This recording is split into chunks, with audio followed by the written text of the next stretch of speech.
स्वागत है। मैं पवन मिश्रा। आज हम हैं अहिवारा के ग्राम बागडूमर में, जहां एक मामला सामने आया है कि यहां के एक पंच, जिन्होंने भिलाई 3 एसडीएम कार्यालय के पास परिसर में आत्महत्या कर लिया था। यहां के सरपंच की प्रताड़नाओं से और भ्रष्टाचार के खिलाफ बोलने की वजह से सरपंच द्वारा लगातार उसे और उनके साथ में जो 3 और सहयोगी पंच है, उनको प्रताड़ित कर रहा था। आज हम उनके घर के बाहर ही खड़े हैं, जहां उनके घर की स्थिति हमने देखी है कि पंच होकर के भी जो है लोगों के लिए काम कर रहे हैं और लोगों के बीच संपर्क बना रहे हैं। सरपंच के खिलाफ में जो है लगातार भ्रष्टाचार की शिकायत इनके द्वारा की गई थी, लेकिन एसडीएम कार्यालय में पदस्थ एक बाबू और एसडीएम की शायद मनमानी के चलते उनको आत्महत्या करने जैसा कदम उठाना पड़ा। हमारे बीच में सुखीराम रावत जी की धर्मपत्नी है। क्या नाम है आपका? कुसुम रावत। क्या हुआ था और किस लिए जो है आपके पति ने आत्मघाती कदम उठाया कि उन्होंने आत्महत्या किया? मोर पति सरपंच के सरपंच है।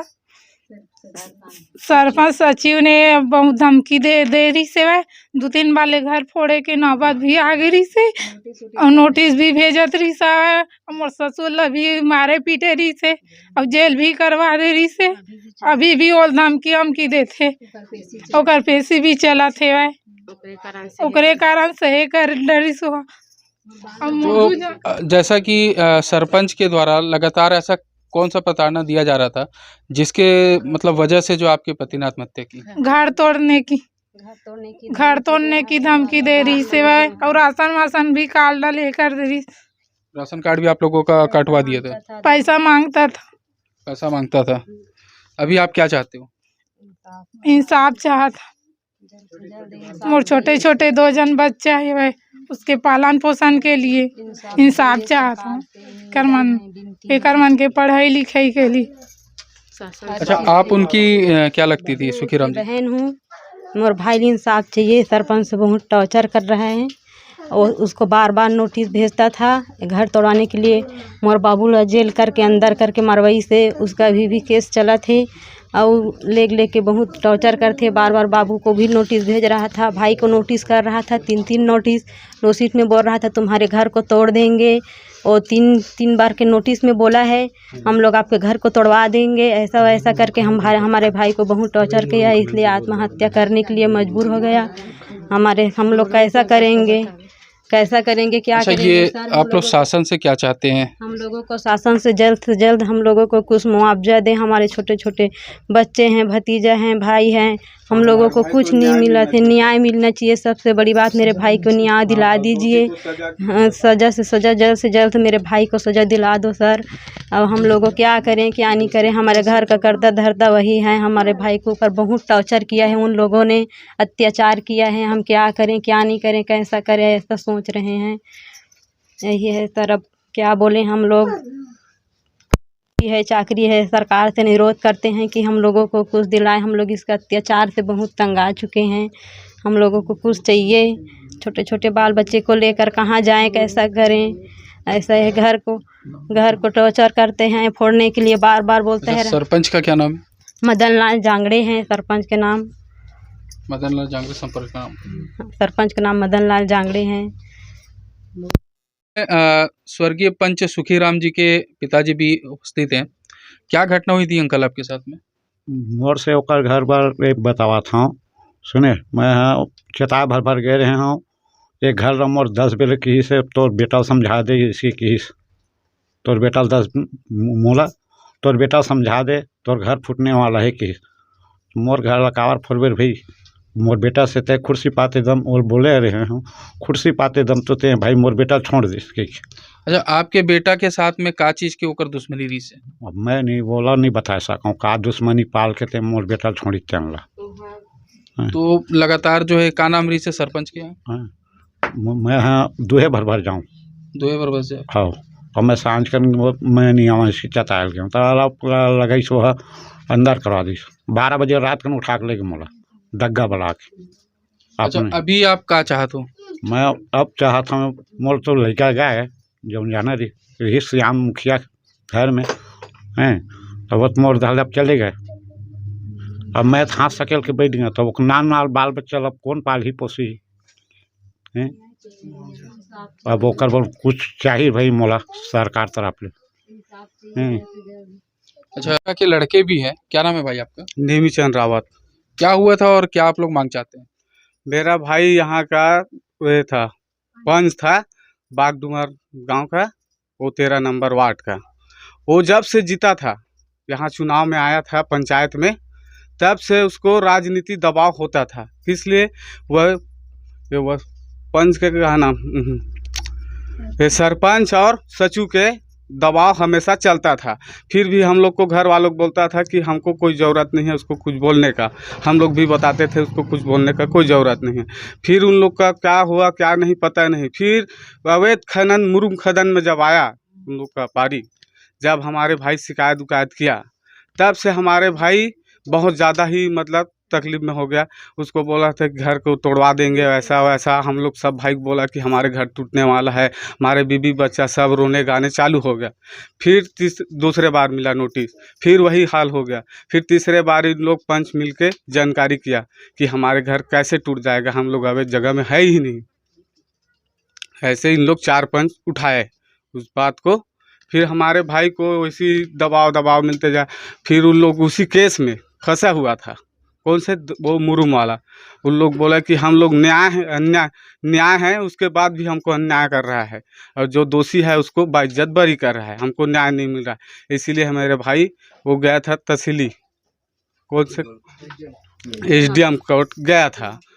उस दिन भी उसका पेशी था, पेशी अटेंड करना ही करके गया था। अब बाबू मिला है कि नहीं मिला उसको हमको तो पता नहीं है। बाकी वो फिर आ गया रात को, वो बोला कि घर चले जाते हैं, ऐसा करके अपने पंच को बोला कि घर चले, चलो आ गया वो, जो भी है अपना घर आ गया है। ठीक है सर। अब वो बोला है यहाँ घर में आके जैसा भी है अपना खाना पीना खा गया, जो सो गया।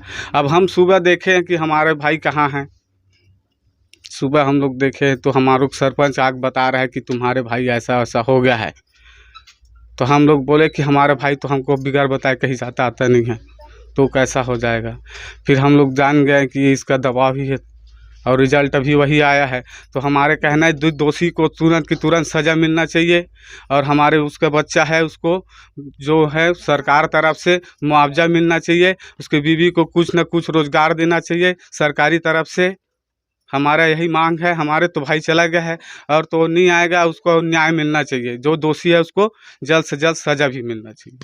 हमारे बीच में सुखीराम रावत जी के साथ में 3 और पंच भी मौजूद हैं, जिन्होंने SDM कार्यालय में आवेदन प्रेषित किया था।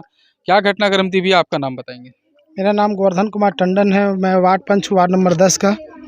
सरपंच जब से हम लोग आसीन हुए हैं पंच के रूप में, और वो जब से सरपंच के पद में आसीन हुए तब से गांव में अन्याय अत्याचार और भ्रष्टाचार करते आ रहे हैं। गांव में जैसे कि अवैध मुरुम खनन करना, और राशन कार्ड बनाने के लिए पैसा वसूलना, किसी का घर पर तोड़ने के लिए नोटिस जारी करना, अवैध कब्जा कराना, ऐसा उसका काम था। अच्छा, सरपंच के खिलाफ आप लोगों ने आवेदन जो SDM कार्यालय में दिया था, तो वहाँ पे कुछ कार्रवाई हुई थी आगे? वहाँ SDM कार्यालय में आवेदन दिए, हमको लगभग 15 माह हो गया, हम लोग को अभी तक न्याय नहीं मिला। और वो मेरे को हार्ट अटैक आया करके बार बार नोटिस देते जा रहा था, और हम लोग को पेशी में आ जाए के हम लोग परेशान होते जा रहे थे, और हमको न्याय नहीं मिला। इसके चलते हमारे दोस्त सुखीराम ने अपना तंग आकर उसके दबाव में तंग आकर खुदकुशी कर लिए, और उसका भला पूरा परिवार को अपना छोड़ के चले गए। उसके छोटे छोटे बच्चे हैं, उसके बीवी है, कमाने वाला वो खुद मुखिया था, और उसको क्या बोलते हैं, अपने पिताजी को, उसके पिताजी को, सुखीराम के पिताजी को भी सरपंच के द्वारा दबावपूर्वक उसको मारपीट करवाया था, उसको अंदर करवाया था। आज भी उसका प्रकरण दुर्ग में चल रहा है, और हम तो यही शासन प्रशासन से न्याय मांग करते हैं कि उसके छोटे छोटे बाल बच्चे के लिए क्या बोलते हैं मुआवजा, उसके परिवार पढ़ाई शिक्षा स्वास्थ्य के लिए मुआवजा की मांग करते हैं, और उसके जो वो है उसको कड़ी से कड़ी सज़ा की मांग करते हैं।